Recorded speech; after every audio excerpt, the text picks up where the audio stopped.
également applaudir pour vous.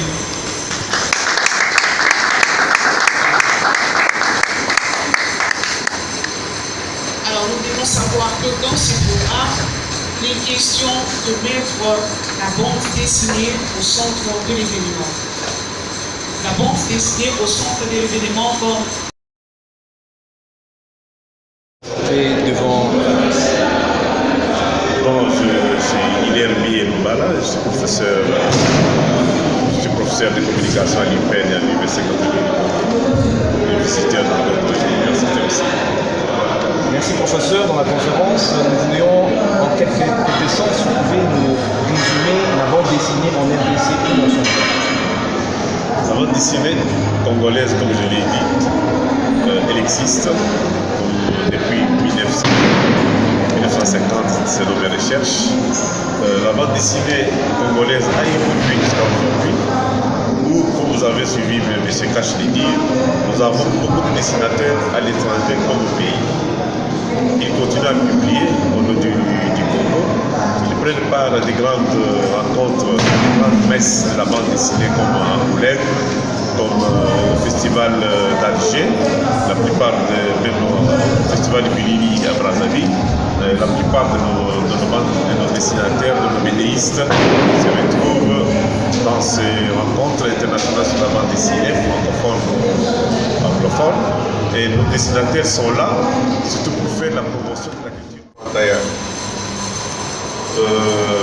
dire que la bande dessinée congolaise n'est pas connue comme c'est une figure.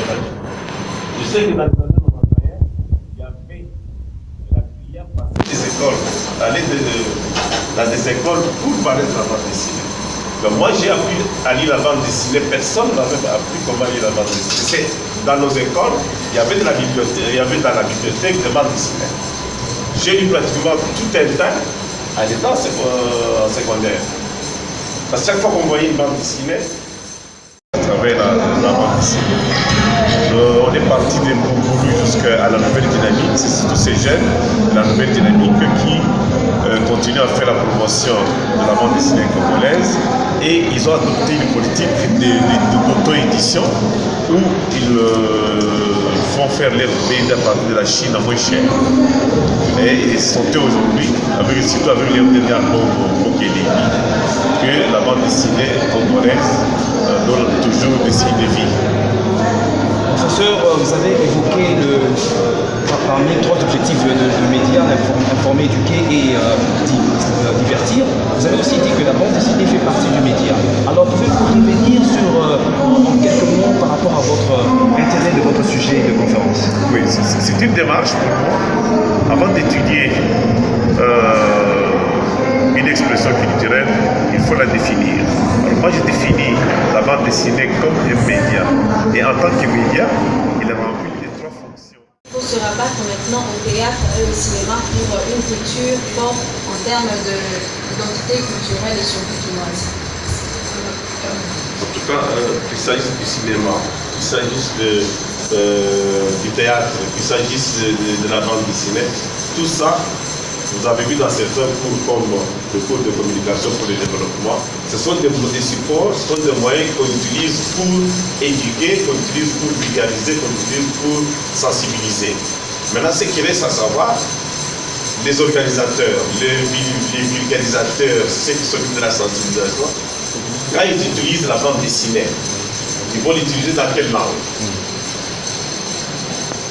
On ne va pas faire une bande dessinée pour aller sensibiliser au Kasaï. Bon, alors, il y a les demandes qui interviennent. Qu'il s'agisse du théâtre, qu'il s'agisse du cinéma, il y a toujours moyen de les utiliser comme support. Moi, en 1956, ça a encore changé de nom. En utilisant un moyen ludique de la bande dessinée. Si les enfants relisent la bande dessinée, ils peuvent retenir certaines valeurs positives qui sont véhiculées par la bande dessinée. Donc la bande dessinée n'est pas seulement qu'un moyen ludique, la bande dessinée est aussi un moyen pédagogique. Ça passe? Oui, merci. des organisateurs. On va voir associé. Il ne faut pas tout privilégier quand le français.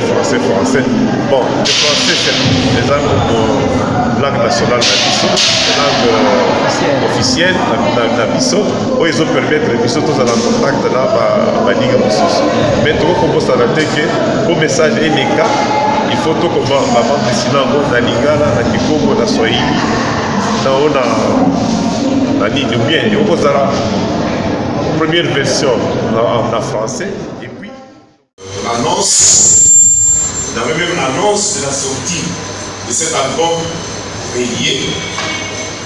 Mais je l'avais perdu en 2013, le 30 mai, quand j'avais connu bande dessinée oyo ya liboso natangi Mbungulu ezalaki bilingue français Kikongo, français Chiluba, français Swahili, français c'était comme ça la Mbungulu. Jeune pour jeune ezalaki na bande baresi mosusu na lingala mosusu na français.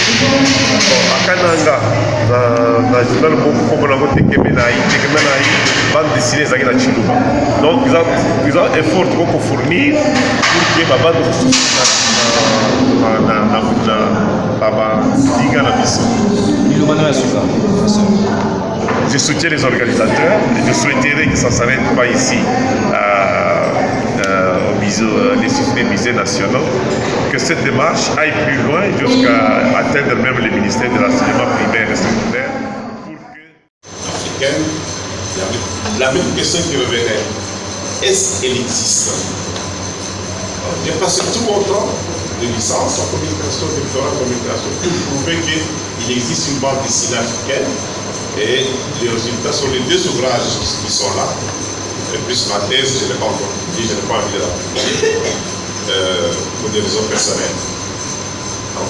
Je divise l'histoire de la bande dessinée congolaise en 3 périodes, de 1948 à 1959, de 1960